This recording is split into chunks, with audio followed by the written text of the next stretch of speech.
الفاتحة.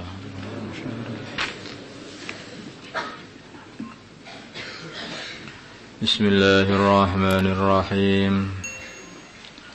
ولا تطرد, dan janganlah kamu tolak alladzina yad'una rabbahum, orang-orang yang menyeru Tuhan mereka bil ghadati, di waktu pagi, wal asyi, dan waktu sore. Yuriduna wajhahu, mereka dengan ibadah mereka menginginkan wajahnya Allah, zatnya Allah, maksudnya ridhonya Allah, mencari pahala. Ini dimulai dari orang-orang para tokoh musyrikin.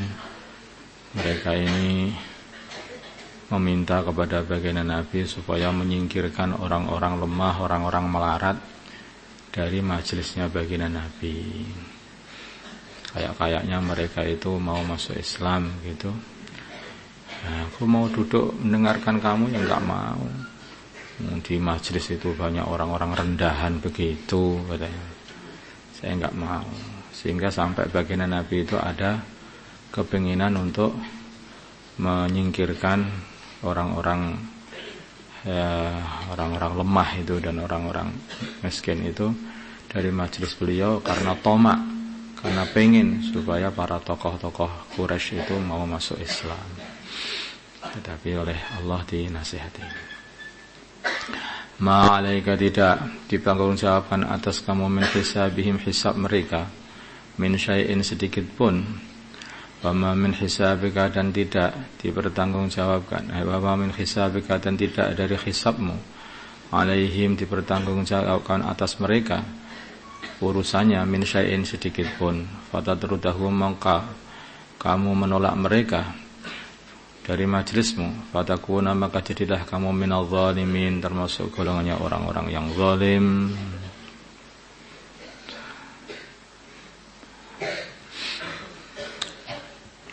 Wakadzalika, demikianlah seperti itu.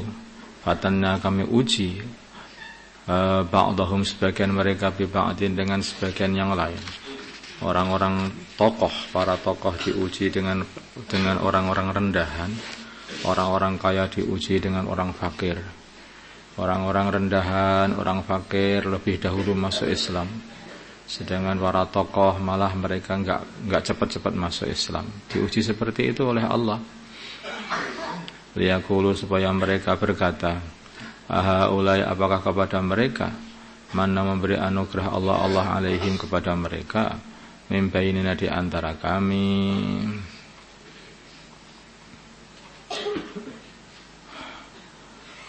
Bagaimana mereka itu orang-orang miskin begitu, orang-orang rendahan begitu, lah kok bisa dikasih iman sama Allah lebih dulu daripada kami? Ini mesti bukan perkara baik ini berarti, karena mereka kok lebih dulu. Kalau ini perkara baik, tentu saja yang dulu mesti kami, kata tokoh itu. Tidakkah Allah ya'lamu, lebih mengetahui, bisyakirin, dengan orang-orang yang syukur kepada Allah, sehingga mereka dikasih hidayah oleh Allah SWT.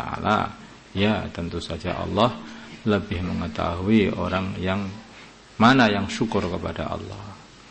Karena yang syukur kepada Allah adalah orang-orang melarat itu, orang-orang rendahan itu, maka mereka didahulukan oleh Allah untuk mendapatkan iman. Tapi orang-orang kaya itu mereka tidak syukur, mereka sombong, maka mereka akhirnya diakhirkan, bahkan sebagian mereka tidak mendapatkan iman malahan. Wa idza ja'aka, bila mana datang kepada kamu, alladzina yu'minuna bi ayatina, orang-orang yang beriman dengan ayat-ayat kami, faqul, maka katakanlah kepada mereka, salamun alaikum, keselamatan atas kalian. Kataba rabbukum, telah menulis, telah memutus Tuhan kalian, ala nafsihi, atas dirinya, atas zatnya, menulis ar-rahmah, annahu, sesungguhnya, man amila minkum, barang siapa beramal dari kalian, su'an, amal keburukan, bijahalatin, karena tidak tahu, kemudian amal terus menerusan, tsumma taba, kemudian dia kok bertobat, min ba'di, setelah amal keburukan itu, wa aslaha, dan memperbaiki amalannya, fa annahu ghafurur rahim, maka sesungguhnya Allah Subhanahu wa taala adalah Maha pengampun lagi Maha penyayang. Nanti Allah itu pada hambanya yang sudah enggak karuan dosanya, asal mau tobat dan mau berubah, wa aslahat, mau berubah. Karena tobat itu 3 syaratnya. Yang pertama meninggalkan maksiat yang dibuat itu, yang ketiga menyesalinya, berarti meninggalkannya terus menyesalinya. Yang nomor 3 yaitu niat dengan kuat untuk tidak mengulang lagi sampai akhir hayat. 1 dari 3 persyaratan tobat ini tidak dipenuhi, itu tidak sah. Bilang tobat tapi tidak pernah menyesali apa yang dia buat, ya itu tidak tobat. Masih sombong berarti itu. Sudah ditinggalkan tetapi tidak pernah, enggak apa-apa, enggak menyesali. Enggak nyesel aku. Loh. Kalau begitu kamu itu enggak menyesal berbuat maksiat kepada Allah, ya belum tobat. Sudah meninggalkan, sudah menyesali karena, tapi terus saja mencari kesempatan untuk mengulang lagi, yaitu bukan tobat, dolanan namanya itu.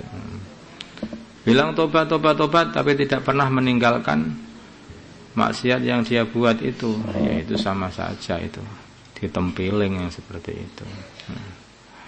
Wakadzalika demikian juga nufassilu, aku jelaskan nufassilul ayati, aku jelaskan ayat-ayat, walitastabina, dan supaya jadi jelas sabilul mujrimin, jalannya orang-orang yang jahat, sehingga bisa dijauhi.